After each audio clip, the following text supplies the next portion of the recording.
where we come together in holiness.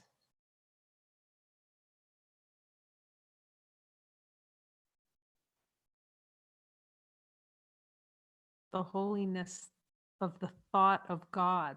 Jesus was showing me, as usual, that I don't have a clue. You can see how happy you are about what a thought of God is. Oh my God. We're so used to thoughts of consciousness and looking with them to see not wanting to be a thought of God. That's deep. Not wanting to be infinite. And that's what we come together to see together. The slightest little twitch, not to be a thought of God. All the power of the kingdom is ours, is what's here, this love. In totality, right now, right here. The light of divine being that shines. And the fullness and the love that just pours out as we accept our function to shine.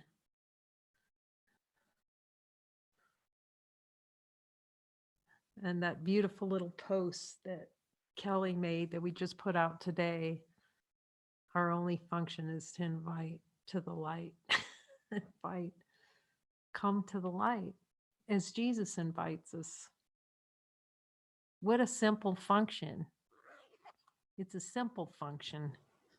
No use making it complicated. Come to the light.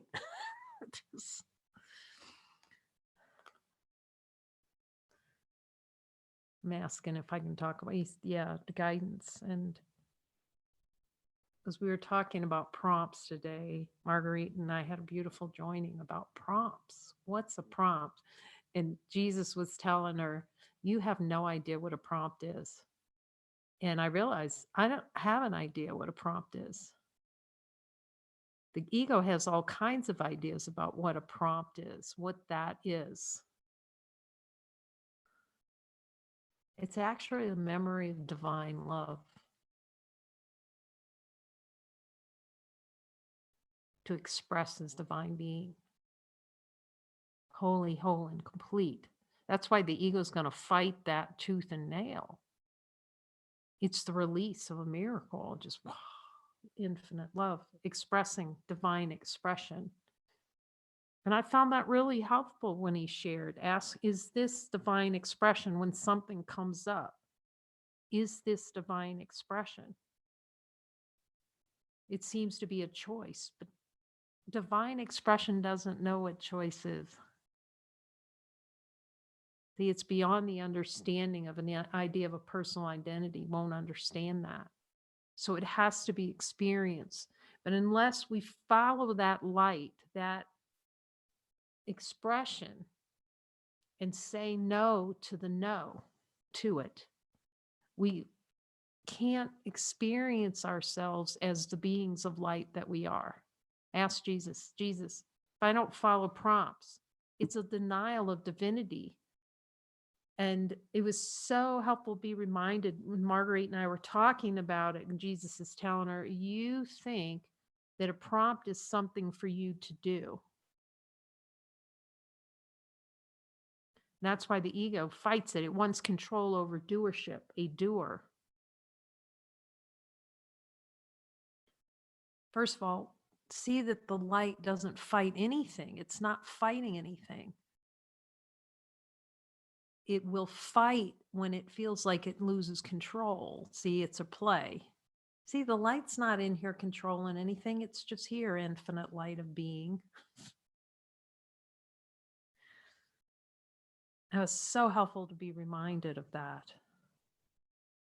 Really look deeply with Jesus at what a prompt, what guidance is. It's not, it doesn't start with a sentence called my guidance. See, that's a clue. As soon as it's my guidance, it's not, it's just infinite It doesn't belong to someone. See, the ego's plan is that things that we do will belong to a me. I do it. Guidance is infinite. It points to infinite nature of being. So when we follow it, we're following infinity. And it was really helpful because she was reminding me again about, it came to mind, Jesus was reminding me about the time that this is just was so helpful. I just signed on this center,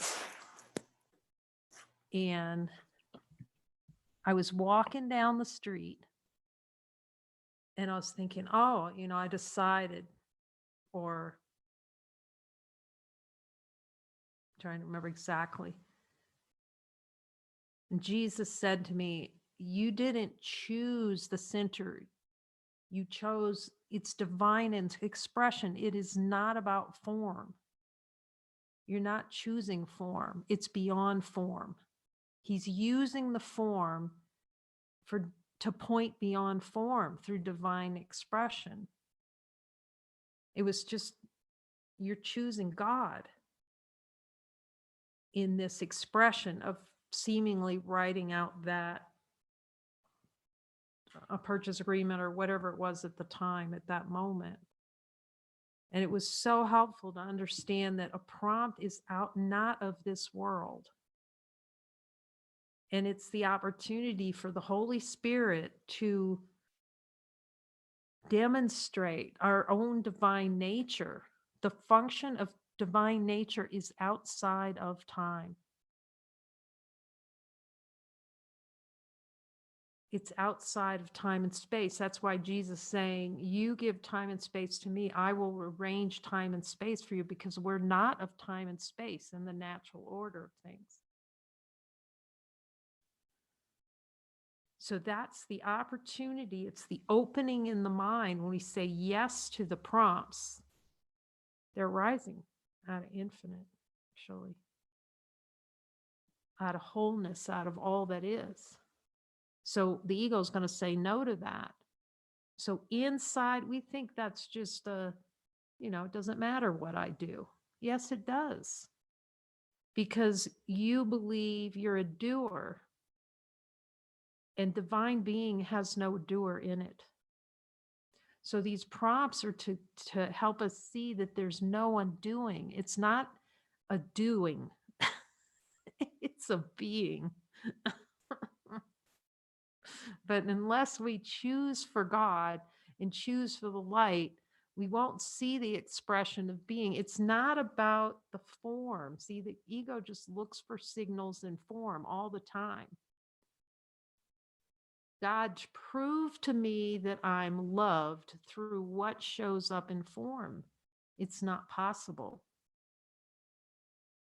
Jesus, is it possible form to ever show me who I am and show me that I'm love?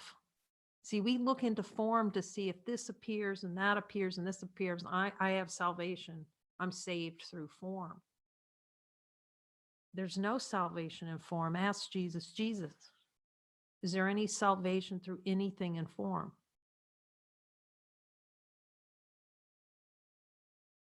So a prompt isn't for a person, and it's not personal. It is beyond the personal. It's always pointing to infinite, divine expression. That's why the ego is going to fight that so hard. And a lot of times it'll contract and it'll hide behind the prompt. It'll hide like this. It'll go, oh, that's not my guidance. You see, my guidance is the clue. Because see, guidance is the expression of joy. And in following it, beings can hear it. It's not one that's going to hear it. So another clue about guidance, we don't keep it to ourselves and go off and do something with it. I mean, not guide. It's open expression. It's very open. Whereas the ego's ways, I'm gonna go side this. Jesus said, you decide what you're gonna do, and then you'll ask me. You've already decided. So it's a very kind of, it's like a little secretive, I own this play in consciousness. You can talk to Jesus about it, he'll tell you. Whereas that, well, you can call a prompt, is, it's always pointing up. It's pointing up to divine, where it brings the mind also into the recognition beyond form. What's Jesus says, you can do anything I ask, but because we're so used to doing. But he's pointing to the power of divinity, of divine power that's ours, that's what is. And how the play of the doer in doing action is a contraction it's a pretend smallness, littleness.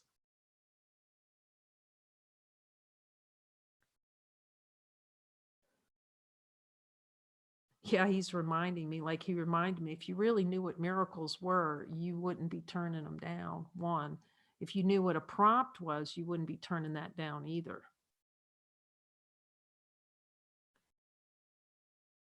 How that is expression of divinity. It's an expression of supreme happiness.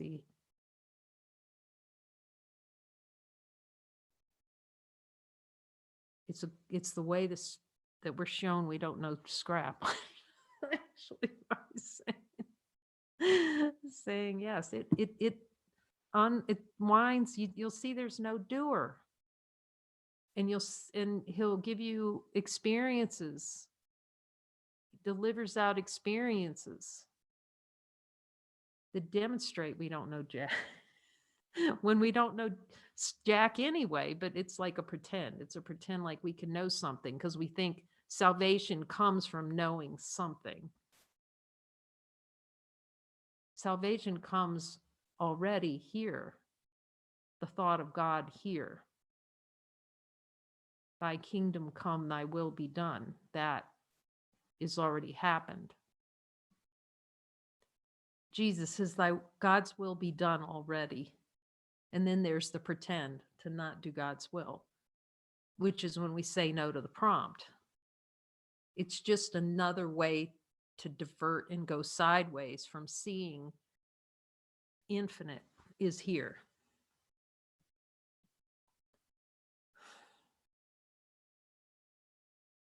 So as he works with each of us, and we keep talking to him through these light circles, and especially chapter 20, that is a big eraser. It's helpful just to have a reminder. It's not like any other way you've ever looked at anything in the course. It's not reading it. It's not comparing notes on it. It's one sentence. Jesus, show me, and it's a direct call for him to teach you. And he will. That's how direct he's being. Say, I will help you. And all the beings in these circles that have been here for a while, and we've seen it over and over. We started joining session and somebody goes, I just don't think I can hear Jesus. And then the voice of God comes out. How many times have we seen this in these circles? It's just amazing. I mean, but it's natural. It's not actually amazing. It's actually, and that's amazing that we don't speak Jesus more. So it's not like anything it's not a discussion. There are to be no discussions on this book other than the only one he would let me really, there's just no discussion on this book, actually. It's not for discussion. Boy, he made that clear in spades. It is for talking to me. That's basically what and then contemplating. So the light circles are the revelation readiness, he says. We're really contemplating and seeing you can hear his voice. And for revelatory experience that the light has come already. And then chapter 20 is Jesus, tell me about this sentence. Do I have this desire right here below my level of awareness? And you both partners just listen. And then you go, oh, yeah, just admit it. You're right. No, I can hear him. He's telling me I need to. And then, and do I need to go deeper and look deeper at this with you, Jesus? So it's tuning in to him. What do I need to see here? And as we're seeing in the light circles, the joining sessions, the level of clarity that's coming in when we're joining. We had that beautiful joining with the Spanish group. Was that yesterday? Boy, time's warping. Yeah, it was yesterday. It was gorgeous. Where Jesus, and we're typing them up, like to make the YouTube descriptions that we're putting up. Man, I might even just start sharing some of those, just the typed versions of them. Here's the question someone's asked, and the level of clarity when Jesus speaks through them at the answer. It's just, it's, it's just what he promises. To show each of us, coach us each, and have us speak at the clarity that he spoke to Helen. So you go through each line, you don't discuss it. If he tells you, okay, here's what you need to look at, you listen to what he says. You need to look at this. And then, okay, Jesus, yes, okay, I see it. Then you hear it, you can speak it. He's telling me to look at this, this, and this. And am I clear, Jesus? I mean, he is in control of it left and right, the whole, that's it. He's in charge of the atonement and the miracles. And then he'll tell you when you can have a miracle. If you're not sure exactly how this works, you can just watch the Joining in Lights mini sessions or just text us. We'll send you where you'll see it. The way he's working with beings directly. As we said, no child left behind. Everybody can hear him. So that's what he's going to do. He's going to show up because we're calling to him, because this is given to look at those beliefs one at a time, asking, am I clear yet? Something else. And so the ego likes to check out early. That's why there's two of you to hear whether it's clear or not. See, Jesus, are we clear yet? Do you hear it?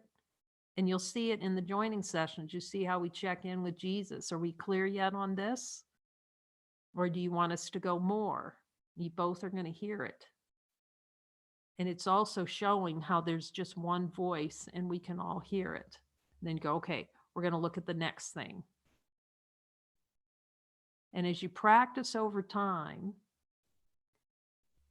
and not skipping out, you find your mind drifting off. We've already talked about just come back. Okay, I took a snooze on the beach. All right, you're back. That's why there's only two. So it's harder to drift off when there's just two focused. And then you'll notice over time, there may be some of these, he's going to give you an assignment. I'm asking him, yes, an assignment to go deeper for a longer period of time.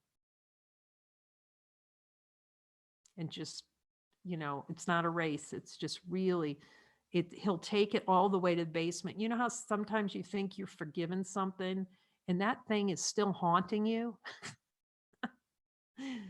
This is going to clear that forest out. And then by the time chapter 20, you'll have so much more clarity on the desire to deny divinity and then that relationship with him.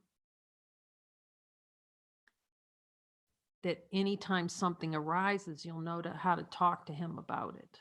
You'll go directly to him and he'll tell you, he'll give you the lowdown. But it is really helpful to joining because you're going to hear it through your brother too. The coaching comes through both. It's just, as many of us have seen here. how clear he's being with everyone in this. So if you have questions, let Kelly know for the joining. It feels really purposeful. If you need help with your startup session, then, let us know and we'll give what support we can for it. So it's really, really clear how to look at these with him. All the way with Jesus. That's what he's offering. Any being who wants to transcend personal identity, he's giving his full attention. That's what he says. And we can feel it already. So yesterday we were talking about chapter 7, in the beginning, the Alpha and the Omega. That they're one and the same. There is only one. It's interesting, and if many spiritual teachers, when they're clear reflections in consciousness of the recognition of divinity, like Ramana Maharshi, and if you read, he'll tell you, and you can start to observe it, the ego is not continuous. It plays like it's continuous. But the only thing that's continuous is light. Ask Jesus. Jesus, is the ego continuous? So you ask him. No. The only thing that's continuous is light. Infinite, unchanging light. And then thoughts arise, and then we get involved in them, and it seems like, God, this has been here forever. No, it hasn't. Ask Jesus. Has the ego been forever? No.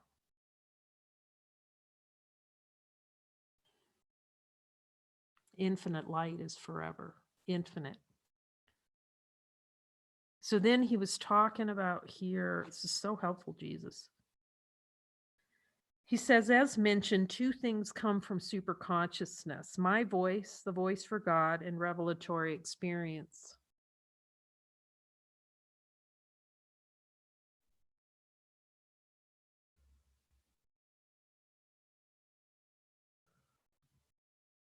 Both of these transcend time and space. He's taken us, they're coming out, even outside of superconsciousness, but you can ask them. You just have to know it intuitively. Infinite love is outside of time and space. That's our function. We're outside of time and space. Ask Jesus, am I outside of time and space? He says, you can hear him. You don't know what time and space is. They're concepts. They're unknown to you, actually, in natural state. From the subconscious mind, denials of divinity, the hidden desire to deny divinity. So that's what we're always looking at with him. Show me what's below my level of awareness that denies the light. So admitting the denials, that's where he's focusing. That's what chapter 20 is, looking with him directly so he can direct us through the maze of denial.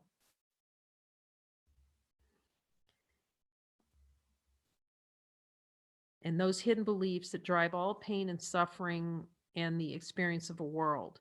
In this is the drive for pleasure. Ask him, Jesus, do desires drive the experience of pleasure?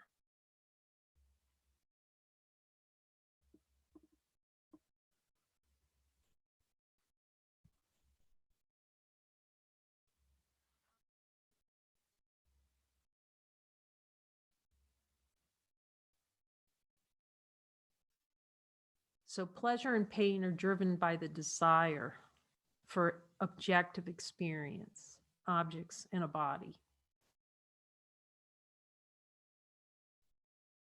Now, Janice just asked me, revelation is revelatory experience. Those are the same.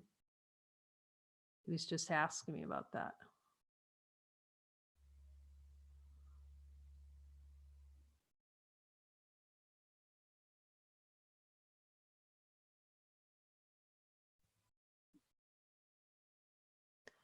So the play in consciousness is to try to escape pain with pleasure, but it's impossible. Ask Jesus, is it ever, first of all, is pleasure real? It's a really good thing to ask him. In the light of divine being, honesty of God, is pleasure real? See, pleasure is unreal. Is pain unreal?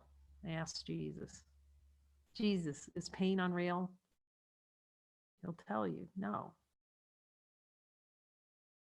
The only thing that's real is identity, true identity, infinite light of being. Infinite light, infinite light of being, we can say that. Says it's okay for the purposes. So this is pleasure and pain is a desired experience. You can ask them, is pleasure and pain desired experience? It comes with the body package. If you believe you're a body, if you invest in the belief in a body, see that the light's not impacted by pleasure nor pain. Does the light know what pleasure or pain is? Infinite light of being in our direct experience? Unknown to infinite light, the natural state. And then we talked about this last night. This is really, when this sinks, this detonates. We talk about these things detonating. Let this one detonate. What attempts to escape pain is what has a desire for it. So trying to escape pain is actually the desire to keep it, is the same as the desire to keep it. You know how you feel, oh, I just want to get away from this pain. You know, have you ever had that feeling?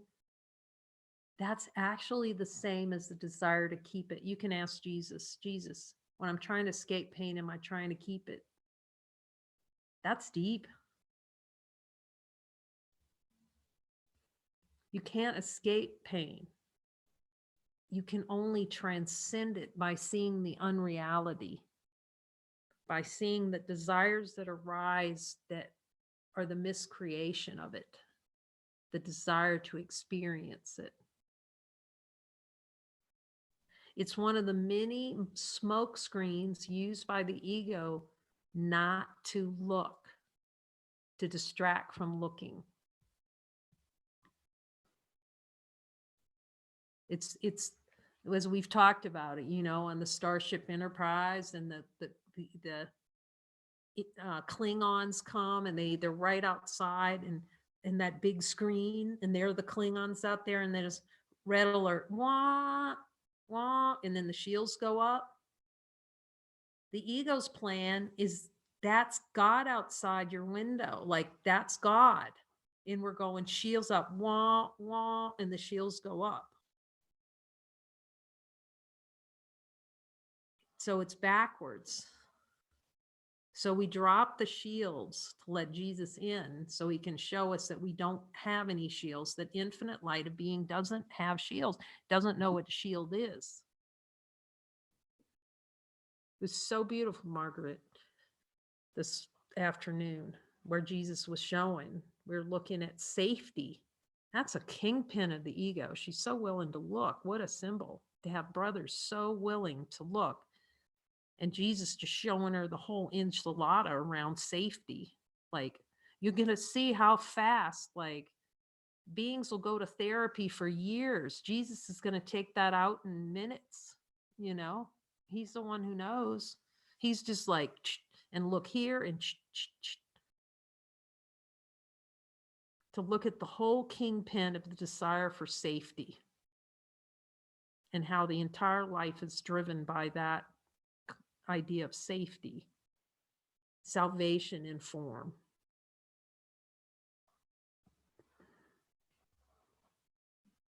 And feeling unsafe. It's impossible to find safety in form. You can ask Jesus, Jesus, can I ever find safety in form? That's an idea. Safety is the God thought.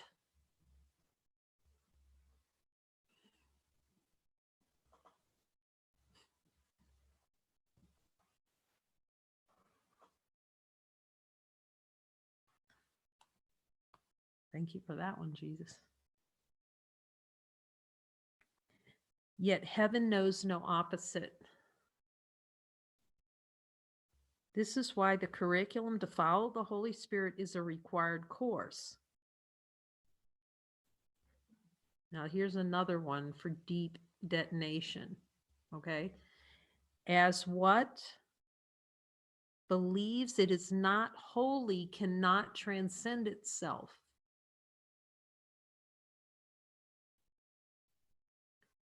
Meaning that desire for unholiness, where it feels sticky because there's a desire below our level of awareness that we can't even see. We can't transcend that. We can't even see where we're blind.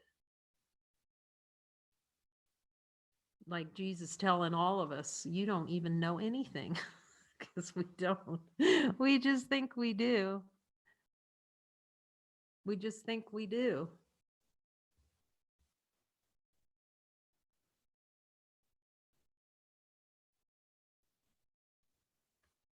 So the ego can't transcend itself. It's false. So we need that outer, what's outside the egoic thought system to direct us. Jesus in the form for us, because we're called together in this holy purpose to speak to Jesus, listen to Jesus, follow Jesus. It's given for us. You can ask him, is this the way given by you to help me transcend a sense of personal identity?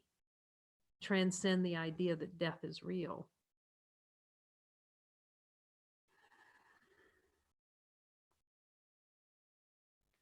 Thus, you have only to give me full and unlimited access to the subconscious mind, full access.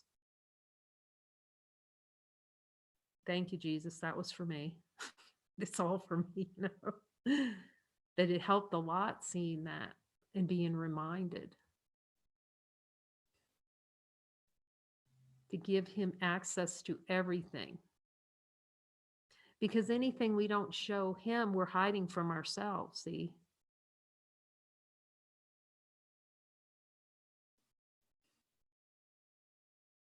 Jesus, does supreme happiness rest on giving you full access? Jesus, is there anything really bad stuff, horrific stuff down there? No.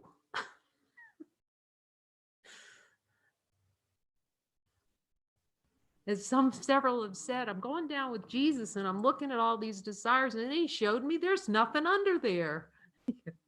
There's nothing, believe it.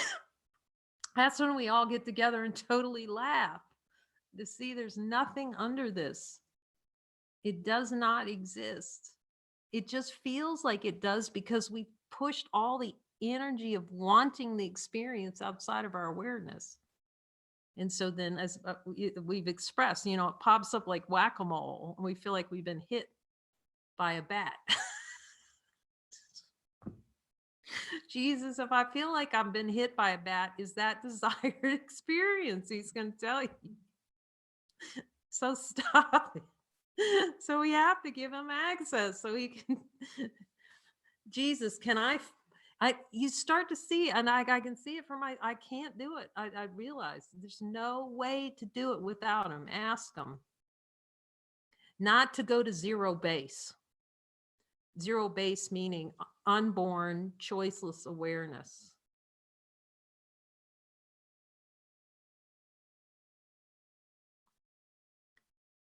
Recognition of absolute reality as the only reality. That's what he says here, so I'll say it. And deeper the experience is, the deeper I've gone with him and looking, I know for sure. Because like, and I said laughingly, you know, and it's like, oh, you know, and you get to the point with them where you're just going, I want that more than God. It's totally clear. I want this more than God. I want suffering more than God. But that's good, because then we're in the honesty of God lane with them. And it will release that energy when we're just really fully present with the no, wanting objective experience more than God, more than holiness, not wanting to be the great rays, even though we're already the great rays. That's why we start laughing all the time, because we see the light's here. There's nothing we can do about it. And we're still mad, you know.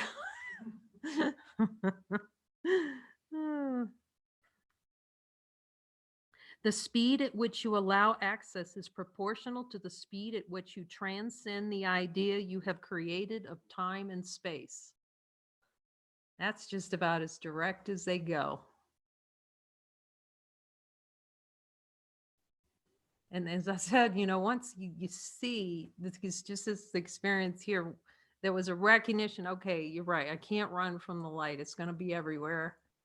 Then it's like, it gets to the point where your eyes pop open and you go, Jesus, what do I need to see? Like I said, I wake up at the middle of the night. Okay, start showing me. Show me. It gets to be like that. It's so inspiring. Sometimes you don't want to look, and then you see the times it's like, oh, Jesus, we laugh. You know, we laugh about the pre-miracle, the miracle before you even willing to look. It's funny, but it's helpful. This is what is meant by Christ's control. This is why my voice, the voice for God, is essential to the atonement. And that's what I guess I must not, I wasn't paying close enough attention, of Course in Miracles, and I needed him to tell me the book. But however it plays in consciousness, him teaching me so directly why he is in control of the atonement and miracles and the specificity of this, because we do not know the reason why we're upset, just like he says. I do not know. We do not know what is causing the upset. So what happens is, so the ego will get hold of it, will be upset, and then the ego launches out on this story. Dun, dun, dun, and it happened because of this, and I was 5, and it will save a lot of time. I'm not saying never to say stories, but it's going to cut the story down. Like, it cuts it off, because you can just go right to him. And he'll go, here it is right here. Look here to da da.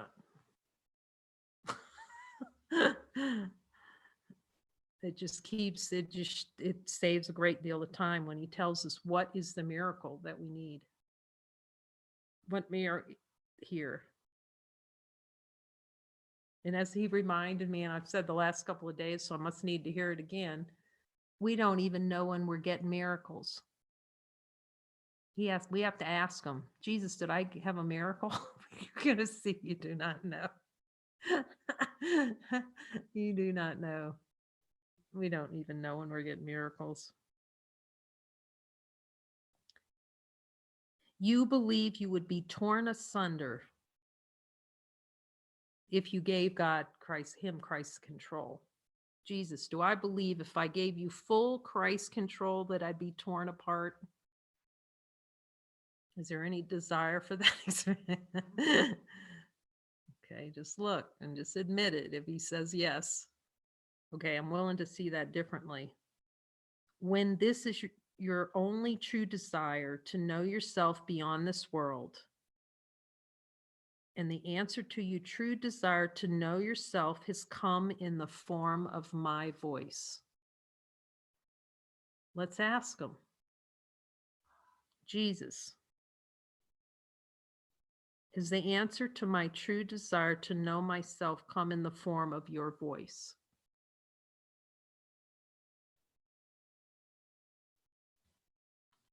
with all the love of God behind that.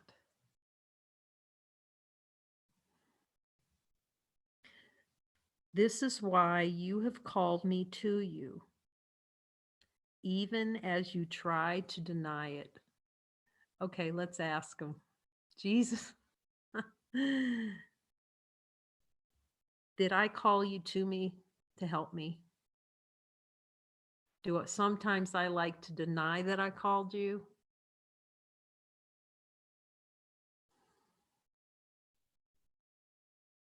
It's the play. He knows it's the play in consciousness. It also demonstrates that you have full access to super consciousness and beyond. This is fantastic. Let me tell you, tomorrow we're doing Lucy. This is going to be a trip into super consciousness. It's a unification of consciousness. You can go infinite on Lucy if you really get what Jesus has to say about it. So we'll be watching that tomorrow with Spanish subtitles. Dyra found them. Rock our world, Jesus. Consciousness is the responder to either the subconscious mind, wrong mind, or from super consciousness, right mind. There's only consciousness, but he's showing us how the play of the fragmentation in consciousness.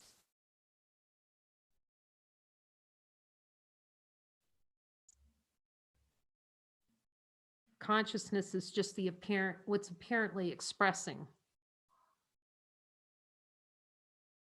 the behavior, what seems to be moving around on the screen.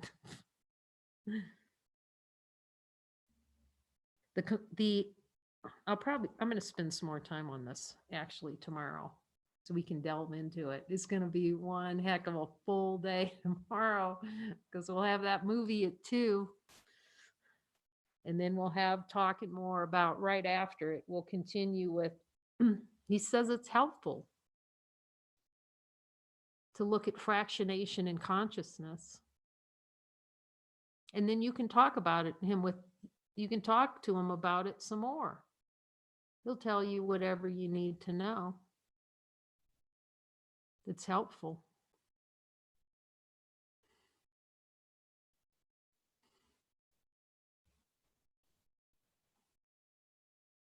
So thank you for this time spent together to contemplate the truth of divine nature and to look with him where we don't want, where the play in consciousness, because it's not, there's no one doing it. It's just a play in consciousness, not to be natural, which is Christ's control.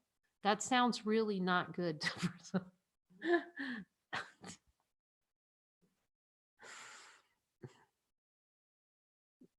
To a sense of personal identity. So if you cringe when you hear the words Christ control, just have a little talk with Jesus about it. So he can talk to you about Christ control. All Christ control is a celebration of who you are. That there isn't anything other than Christ.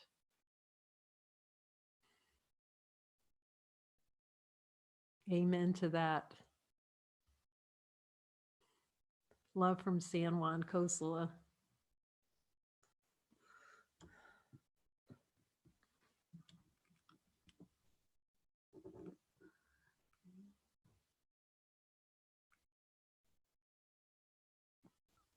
Go for God.